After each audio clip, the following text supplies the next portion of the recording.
Bonsoir, cette fois-ci on va travailler le filtrage. Donc le tableau standard habituel là, donc qui nous demande la première question, bon j'avais mis les questions en rouge, filtrer toutes les lignes de Robert sur le tableau. Donc les noms, les prénoms sont dans la colonne C, avec en tête qui. Auparavant, donc pour filtrer, il faut mettre les poignées de filtrage ici. Donc on sélectionne la zone des en-têtes de colonne, donc la plage A1G1. Et après, bon, si on est sur l'accueil, on vient sur données. Les outils de tout ce qui est filtrage se trouvent dans la boîte trier et filtrer dans l'onglet données. Donc, quand on clique sur le gros filtre, là, les poignées de filtrage se mettent ici, vous voyez. Donc, après, on prend la poignée de qui, on désélectionne, on recoche Robert. Et là, voilà, j'ai les lignes qui correspondent à Robert. Vous voyez qu'ici, les chiffres de colonne, donc on voit que c'est filtré parce que là, on passe de la ligne 1 à 4, après de A8 à 14 en bleu, à 22, 26. Donc, c'est les lignes qui sont filtrées, puis après, ça continue 27, 28 dans l'ordre normal. Alors, attention, la petite particularité, c'est quand on fait des calculs, une fois qu'on a filtré. Donc, là, il nous demande de calculer le total de la colonne combien, donc on va le voir ici la colonne combien, si on se met en dessous, par exemple, de tout ce qui correspond à Robert, le chiffre de combien. Donc, on revient prendre la fonction sigma somme automatique ici.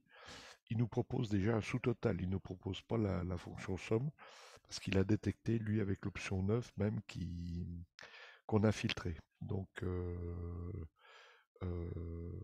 voilà, 4103. Si on voulait vérifier, par exemple, on pourrait sortir ces données, enfin sortir entre guillemets, en les copiant ici et en les collant en valeur brute ici. Euh,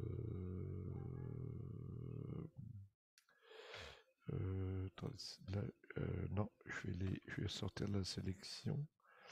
Je vais les reprendre comme ça en les copiant. Je vais essayer de les recoller en valeur brute ici. Voilà, ici. Donc je sors du presse-papier et là je fais un sigma. Je devrais avoir ici dans la 438, je devrais avoir 4103,5. On va regarder ça avec somme automatique. Il me prend la bonne plage et voilà. Donc vous voyez, j'ai le même résultat. Je vais mettre de la couleur dessus. Donc celle-ci, ça a marché. Donc je supprime ça. Par contre, voilà ce qui va se passer. J'efface cette cellule. Le problème qu'il y a, c'est que si on enlève le filtrage de Robert, donc surveiller le 4103,5, le sous-total que j'ai mis ici, bon, je peux le mettre dans une autre couleur, si je veux, un bleu clair pour le distinguer. Si j'enlève le filtrage et que je réinitialise le tableau, sans... Voilà. Donc vous voyez que j'ai 9300. Donc là, c'est effectivement, sous-total, il m'a pris, et on voit dans la formule G2, G26, il prend toutes les lignes. Donc si je défais l'action, alors outil pratique, si j'avais voulu garder 4103, il aurait fallu auparavant que je le copie et que je vienne ailleurs, par exemple ici, et que je le colle en valeur brute. Donc voilà, parce que là, bon, celui-ci il est calculé, il va varier, celui-ci variera pas. J'ai l'information, je l'ai gardé. Là, cette fois-ci, si j'enlève Robert, il va se passer la même chose pour la cellule bleue, mais j'ai la valeur précédente ici. Donc voilà. Donc après, qu'est-ce qu'il nous demande? Donc les dates entre. Bon, on a le tableau complet. Date entre le 8 juillet. Je vais supprimer celle-ci là. Je vais supprimer également celle-ci. Je supprime la formule ici. Voilà, bon, la couleur ça dérange pas. Il nous demande de filtrer toutes les dates entre le 8 juillet inclus. Alors attention à inclus. Donc les dates, on va prendre aussi la poignée de filtrage et on va aller sur filtre chronologique sans décocher. Là, on a une option entre avec 3 petits points. On a un menu. Donc postérieur ou égal. Alors attention de ne pas prendre postérieur au. On n'aurait pas la date incluse. Il faut bien prendre ou égal. Donc là, on va mettre la date de départ, ce qui nous demande 8/07 2019, 8/07 2019 et antérieur à ou ou égal, ben, même souci là d'être vigilant ou égal avec pour la date incluse, 20-09-2020.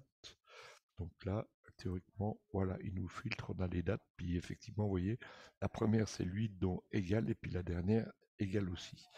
Donc, bon, filtrer toutes les quantités au créneau, calculer le total de ces quantités. Bon, bah, le total, bah, il va se passer la même chose qu'avant. C'est-à-dire que si je me mets là, je fais un sigma depuis l'onglet accueil. Il va me proposer un sous-total. Bon, la plage est bien sélectionnée. J'ai 67, vous voyez, donc 67, on va carrément le sortir tout de suite là. On va le copier, on le met ici par exemple, on le colle en valeur brute cette fois-ci. Donc il n'y a pas la formule, il n'y a pas de lien. Mais par contre, si je réaffiche le tableau complet, ma cellule qui est ici, que je mets par exemple dans une autre couleur, voilà, comme ça, le chiffre 67 de la cellule E27 va forcément varier. Tandis que dans celui-ci de la JI15 ne va pas varier il été copié-collé en valeur brute depuis la formule. Donc je réaffiche le tableau complet en cochant tout ici.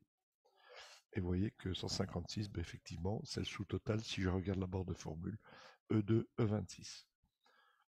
Voilà, bonne soirée.